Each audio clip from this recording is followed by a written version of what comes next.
Okay, everybody, guys. Sorry about that. That's part one is what you saw earlier. We're back to part two, and we are with Edwina Bergano. And as we were cut off, Edwina, you were saying the name of the law firm that you guys used. It's Waldo and Lyle. Uh-huh. And they're a very prominent law firm in Norfolk, Virginia.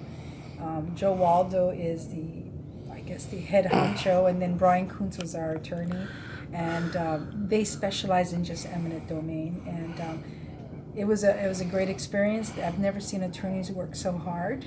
And we're glad that they were our attorneys. Edwina, talk to us about, you went through this for 3 days, right? Yes. You're in the third day today. The lawyers are closing. Yes. Was there a point when you and or Alan kind of knew that it was going to swing in your favor? Well, was there a moment, or did you not really know? The first day when we started the trial, we could tell that the type of questions the city attorney was asking. I mean, they're not the city attorney, but they're from a private firm.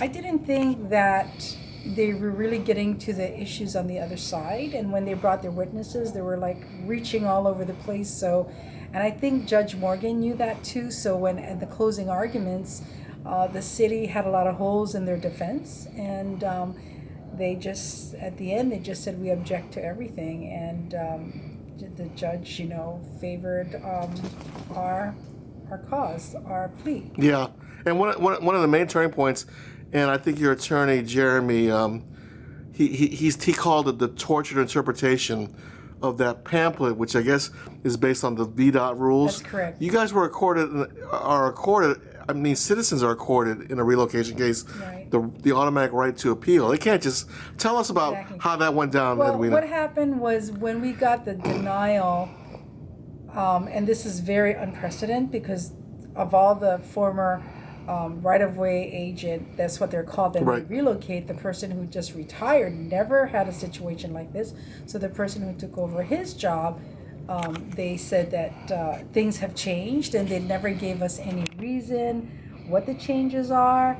And so when the result was handed to us, our attorney had requested an appeal process, but the city denied it because they said we were not displaced, and that was the issue. But the actual rule is citizens are entitled Right, to an because appeal if it's federal funding, which it is, we're supposed to have that process. in front of an agency. Exactly. And then because actually you weren't even supposed to be in court today, you should have been at an agency level and then Right. possible litigation. But because the city is the gatekeepers, those funds, Right. the federal gives them the right to manage their own funds, and that's what happened. So the issue here from the very beginning is 3 other dentists got anywhere from $280,000 to $500,000, and the Berganos were awarded 0. And that's the reason why. Or if they said that we were having funds, it would be $25,000 just for minimal cosmetic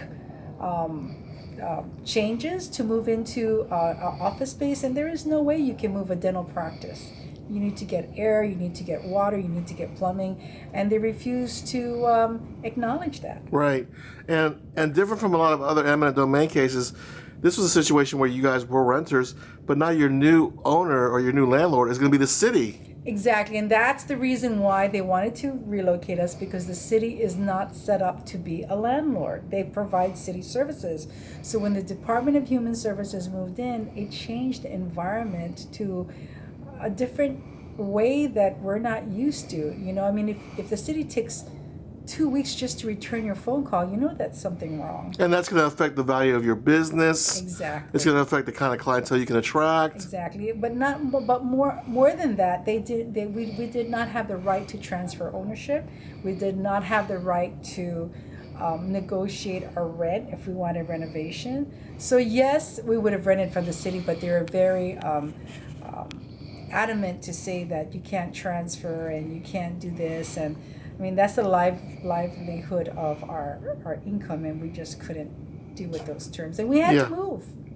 And the coincidence of this, the irony almost, Edwina, you guys have not only been a small business for 33 years, you guys are prominent in our community. Yes. You guys do a lot of work, not only in the community, but for the city. Yes, and that's what was really why we were so hurtful in this entire process, because we've contributed to the well-being of Virginia Beach. We love this city, but for the first time in our life, we had to really stand for your rights. And people can say that, but when your livelihood is on the line, it's a whole different ballgame. And we just had to have faith in God. We have to have faith in our family, our community, and ourselves. Yeah, and I really appreciate what the judge said, because he said that when he read the facts, he really thought the facts really favored your case in the end. But he also was surprised how adversarial the city was towards you. And I think we talked about that piece about, I think sometimes people think Asian folks, Filipino folks are passive or subservient. Can you comment on that? Yes, I don't want to be too political, but really. We really wanted to focus on the business aspect,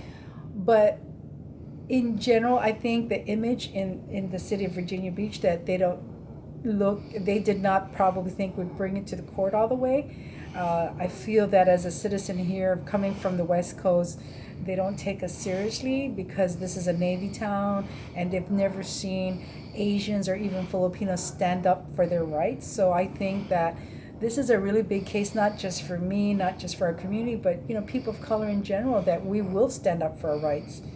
Because this is the American way, and you cannot take that away from us. Good for y'all. I just feel that, but it was a tough road. We weren't sure, and until we get the final, decision as to what the compensation. The damages. Right, the damages. Gotcha. Yes. What do you plan on doing after that, Edwina? Vacation? Are we going to Hawaii? What's going on? Oh my God, it's called. We have to make our bills, so we have to really work hard because we went from double the size in our business as more and more expenses, but we just continue to